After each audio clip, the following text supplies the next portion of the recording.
Hi friends, today's lesson is for Module 4, Lesson 1. When I was a little girl, I heard this song called the Teddy Bear Picnic, and I always thought, what would it be like for teddy bears to be at a party? I bet they'd be lots of fun. Well, Samantha and Frank are bringing their brothers and sisters to a party. Here's Samantha and her sister, and here's Frank and his brother. See, they're each going to leave their houses today and go to someone's house for a party. And in order to do so, they're going to need to follow a path. It's like when you walk out of your house and you want to go to your neighbor's, you need to follow the sidewalk. Same thing for these bears. Otherwise, they'll get lost on the way to the party.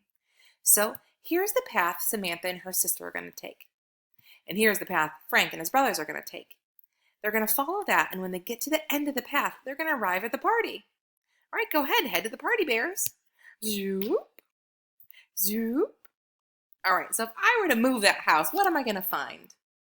Yeah, a party of bears.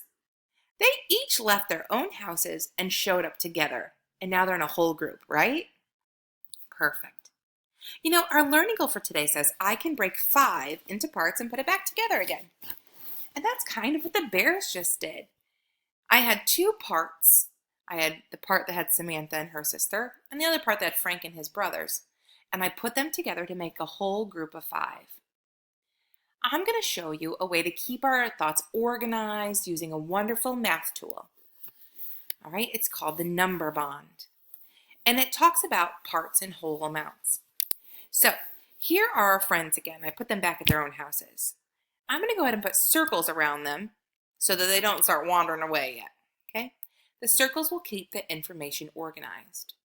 How many ladies are at Samantha's house, friend? Yeah, 2. So part of my group are the 2 ladies. How many fellas? Perfect. 1, 2, 3. 3. So one of my parts are the 3 boys. All right, and they're all going to meet up at the house. I'm going to go ahead and put that in a circle too, just to keep us organized. How did the ladies and the fellas get to the house? What did they have to follow? Yes, a path, so they didn't get lost, all right? They had to follow their path. And now by doing that, I've connected them all. Do you see? It's kind of like connect dots. I connected them, and I connected them. And when I take this part, when I take the ladies, and I make them walk the path to the house, and then I take the fellows, and I make them walk the path to the house, they're going to all be together in one group. So if I have 1, 2 ladies, and I have 1, 2, 3 fellas, I think I'm going to get 5 of my whole amount. Let's see. Go ahead, ladies. Walk your path. Fellas, you too. Walk your path. Now let's see. If I have 2 and 3 as my parts, and I put them together, do I have 5? Go ahead and count. 1, 2, 3, 4, 5. Yes, there are 5 bears all together. Perfect. See these 2 circles that are connected to one circle? That's called a number bond. Go ahead and say number bond. I love number bonds. It's like an adult holding out the hands of their 2 kids, keeping them all together. I like to think of that when I'm walking with Miles and a friend. Like if we go to the zoo, I'm the mommy and I'm hanging on to Miles and I'm hanging on to his friends so he doesn't run away. I'm just doing that to show our group all together. And a number bond does the same thing. The one big circle is the whole amount, how many you have in all. And then if you were to break them up to keep them organized into their different parts, like when we had the ladies over here and the fellas over here, those are just the parts that make up the whole amount. The lines that connect them are the paths that show you them coming together. All right, I'm going to show you another example. So here's Liam and then Mr. Owl's house. So at Mr. Owl's house, there's 1, 2, 3, 4. There's 4 owls. They want to meet up at the playground. So I'm going to show that by using my number bond. I'm going to put everybody in a circle, and then I'm going to put a circle over here to show you where they're going to end up together. Okay, so how is Lamb and the owls going to get to the playground? What do they need to follow? Perfect, a path. With your finger, can you draw a connecting line from the lamb to the playground? Oh, thanks for drawing that beautiful path. What about the owls in the playground? Oh, nice job. All right, so now they're going to follow their path and they're going to meet up at the playground. That will take all of the animals and put them together. Because I have lambs as a part and I have owls as a part. I'm going to go ahead and move them over. And as I do that, I'm going to count to see how many I will have all together as my whole group at the playground. Are you ready? All right, so 1, 2, 3, 4, 5. When I took my parts and I moved them over to the whole amount, I have 5 altogether. That goes along with our learning goal. Remember, we're moving the different parts and the whole amount to 5? Perfect. Hey, this number bond is really helpful because it helps keep us organized, right? Okay, let's see if we can fill in the entire number bond without having all these moving pieces. Because like when we're working like on a worksheet or something and practicing this, we're actually not going to be able to like scoot everybody around, even though that would be super fun. All right, so sometimes you might see the whole group all together, and you might have to put in the parts to show how they came together, like when we were having the lambs and the owls meet at the playground. So here's the number bond. As you can see, these are the parts, the ones that are connected by the paths to the whole amount. All right, so let's look at our group. I see 2 things in our group, right? I see zebras and giraffes. Yes, thank you. Zebras and giraffes. So how many zebras do you see? 2. So I'm going to put those 2 in one of the parts. How many giraffes do you see? 3. So I'm going to put those as the other part. Okay, so they're going to follow the path and they're going to be in a whole group together.